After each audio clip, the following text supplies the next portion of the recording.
பல நேரங்களில் என்னுடைய 2 இருக்கிற கண்ணாடியை பார்த்து நான் சிகை அலங்காரம் பண்ணிட்டு போயிருக்கிறேன். இந்த சிரமங்கள்லாம் எனக்கு வந்துடப்படாதுன்றதுக்காக வேண்டிதான் கடன்பட்டாவது ஒரு காரை நான் வாங்கினேன். ஆனால் கடன்பட்டு காரை வாங்கினாலும் கூட என் கூட பேச வருகின்ற ஒவ்வொரு பெண் பேச்சாளர்களுடைய பாதுகாப்பை நான் முக்கியம் என்று கருதி அவருடைய வீட்டில் கொண்டு போயிட்டு விட்டுட்டு வரேன்.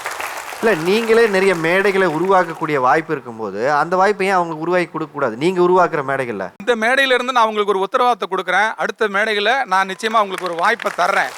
நன்றி சார், நன்றி சார். எனக்காக ஒரு வாய்ப்பு ஏற்படுத்தியதுக்கு ரொம்ப நன்றி. ஒரே ஒரு விஷயம் சொல்லிக் கொள்கிறேன்.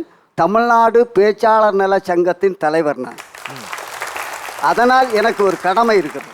அதிலே பேச்சாளர்களுடைய பலவீனங்களை நாங்களே அதாவது ஒரு பழமொழி சொல்வார்கள், தன்னுடைய பல்லை தானே குத்தி கொண்டது போல நிறைய பலவீனங்களை சொன்னார்கள். அனிதா அவர்கள் சொன்னார்கள், நான் ஒரு கருப்பு என்பதால் ஒதுக்கினார்கள் என்றார்கள். ஜாதியை பற்றி சொன்னார்கள், குடும்ப சிக்கலை எல்லாம் சொன்னார்கள். அதாவது கொச்சைப்படுத்தக்கூடாது தயவு செய்து. இதை அரங்கத்திற்கு கொண்டு வர வேண்டாம், நமக்குள்ளே பேசுவோம்.